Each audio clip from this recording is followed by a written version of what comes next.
Dua hal yang perlu kita perhatikan dalam mengkaji teks Arab adalah yang pertama, aksi reaksi. Terkena huruf apa dan tereaksi menjadi harokat A, I, atau sukun. Yang kedua adalah posisi. Lihat posisinya apakah sebagai subjek, sebagai objek, atau terkena preposisi. Sebagaimana rumus kita di awal, muslimu baca kitabah di masjidi. Masing-masing muslimu subjek dengan U, kitabah objek dengan A, dengan terkena preposisi menjadi I. Kali ini kita akan membahas keterangan keadaan. Jadi muslim baca kitabah, kita beri satu keterangan keadaan. Misalnya muslimu baca kitabah rebahan. Saat membaca dia dalam keadaan apa? Yakni menerangkannya adalah rebahan. Jadi kita tambahkan satu keterangan keadaannya ya, menerangkan saat seseorang itu melakukan pekerjaan, misalnya baca, dia dalam kondisi apa. Bisa rebahan, bisa selonjoran, bisa sambil duduk, sambil berdiri, sambil berjalan, dan lain sebagainya.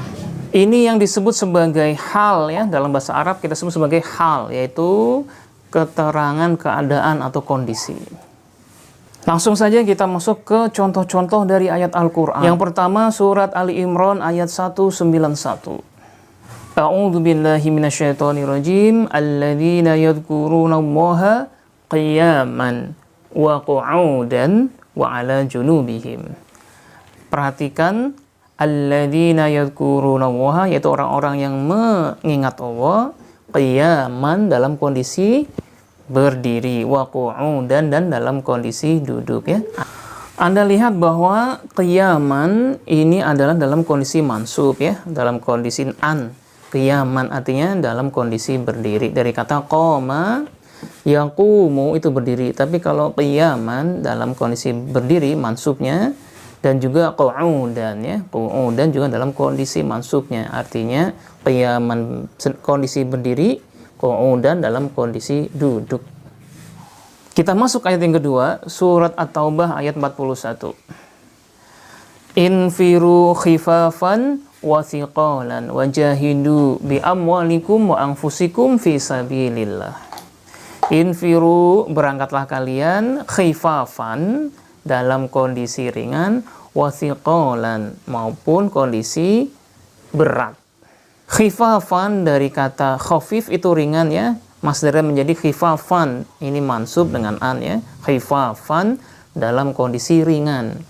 Wa thiqalan dari kata sakil berat, kemudian masdarnya thiqalan dimansubkan, maknanya menjadi dalam kondisi berat. Asalnya sakil menjadi thiqalan masdarnya. Khifafan, thiqalan setara tadi dengan rebahan ya, dengan mansub an ya, sama-sama hal. Selanjutnya surat Al-Hasyr ayat 21. Lau anzalna hadzal qur'ana 'ala jabalin la ra'aitahu khashi'an mutasaddian min khasyatillah. Sekiranya Al-Quran ini kami turunkan kepada gunung, la ra'aitahu khashi'an, niscaya engkau melihatnya khashi'an, dalam kondisi takut, mutasaddian dan hancur luluh ya.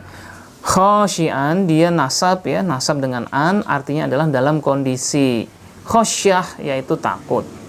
Khashi'an berasal dari akar kata khasyiya, yakhsha artinya itu takut, khashi'an dalam kondisi takut. Khashi'an dia mansub dengan an, artinya dalam kondisi takut. Mutasaddian juga maksud dengan an ya. Ini adalah ciri-ciri hal, yaitu dalam kondisi takut, mutasaddian dan dalam kondisi hancur lebur. Terakhir surat At-Tur ayat 19. Kulu washrabu hani'am bima kuntum ta'malun. Maka dikatakan kepada mereka, kulu, makanlah kalian, washrabu, dan minumlah kalian, hani'an ya, hani'an dalam kondisi mansub, hani'an. Hani'an artinya dalam keadaan enak atau nikmat, bima kuntum ta'malun, terhadap apa-apa yang telah kamu lakukan.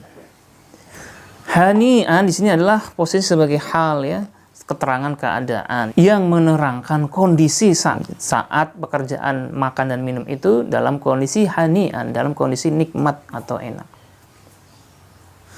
Jadi inilah rumus hal yang sederhana ya. Muslimu baca kitabah rebahan. Rebahan ini adalah dalam kondisi mansub. Kita ambil kata kemudian kita mansubkan dan dia akan menjadi hal atau kondisinya. Jadi dalam saat dia membaca kondisinya adalah sedang rebahan.